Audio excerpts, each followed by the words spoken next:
ધારાસભ્ય ચૈતર વસાવાને ગુજરાત હાઈકોર્ટે રાહત આપી છે। જી હા, વાત કરીએ તો નર્મદા જિલ્લા કોર્ટે હાલ 3 દિવસના વચગાળા જામીન આપ્યા હતા। તે વચગાળા જામીનમાં પોલીસ જાપ્તા સાથે શરતી જામીન કોર્ટે આપ્યા હતા। જોકે આ બાબતે ચૈતર વસાવાના વકીલે ગુજરાત હાઈકોર્ટમાં અરજી દાખલ કરી હતી, જેમાં પોલીસ જાપ્તાનો ખર્ચ તેમના અસીલને પોષાય તેમ નહોતું ને તે બાબતે તેમણે અરજી કરતા ગુજરાત હાઈકોર્ટમાં આ બાબતે સુનાવણી થઈ હતી, જેમાં આ મામલે નર્મદા જિલ્લા કોર્ટના ચુકાદામાં સુધારો કરીને ગુજરાત હાઈકોર્ટે થોડીક રાહત આપી છે। થોડાક સમય પહેલાં ડેડિયાપાડાના આમ આદમી પાર્ટીના ધારાસભ્ય ચૈતર વસાવા પર જે અત્યારનો પ્રયાસનો ગુનો ડેડિયાપાડા પોલીસ સ્ટેશન ખાતે નોંધાતો છેલ્લા 2 મહિનાથી તેઓ વડોદરા સેન્ટ્રલ જેલમાં બંધ છે।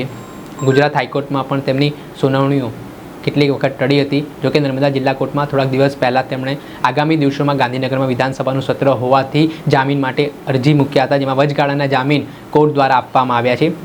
હા, નર્મદા જિલ્લા કોર્ટે કેટલાક શરતી જામીન આપ્યા હતા, જેમાં ધારાસભ્ય ચૈતર વસાવાને પોલીસ જાપ્તા સાથે વિધાનસભામાં હાજરી આપવી પડશે અને તે પોલીસ જાપ્તાનો ખર્ચ ધારાસભ્યને પોતે ઉપાડવો પડશે। જોકે આ બાબતે ધારાસભ્ય ચૈતર વસાવાના વકીલ દ્વારા ગુજરાત હાઈકોર્ટમાં નર્મદા જિલ્લા કોર્ટના શરતી જામીનને પડકારતી અરજી કરી હતી, જેમાં ગુજરાત હાઈકોર્ટે પણ ટિપ્પણી કરતાં કહ્યું કે ધારાસભ્ય ચૈતર વસાવા હાલ વર્તમાન ધારાસભ્ય છે, તેમને આગામી વિધાનસભાના સત્રમાં હાજરી આપવી ફરજિયાત છે, તેઓ બંધાયેલા છે, તેના કારણે તેમને જે નર્મદા જિલ્લા કોર્ટે જામીન જાપ્તા સાથે આપ્યા છે તેમાં ધારાસભ્યએ વિશ્વાસ અપાવ્યો છે હાઈકોર્ટને કે જે તેમને ખર્ચ પોસાય તેમ નથી જાપ્તાનો, તો તેમાં તેમને રાહત આપવામાં આવે, જેના કારણે ગુજરાત હાઈકોર્ટે તેમને રાહત આપી છે। સાથે જ કેટલીક શરતો પણ મૂકવામાં આવી છે, જેમાં ધારાસભ્ય ચૈતર વસાવા જ્યાં સુધી તેમને રેગ્યુલર જામીન નહીં મળે ત્યાં સુધી તેઓ નર્મદા જિલ્લામાં પ્રવેશી શકશે નહીં, કોઈ પણ જાહેરમાં ભાષણ કરી શકશે નહીં, મીડિયા સમક્ષ કોઈ પણ પ્રકારનું નિવેદન આ કેસને લઈને કે કોઈ પણ પ્રકારની ચર્ચા તેઓ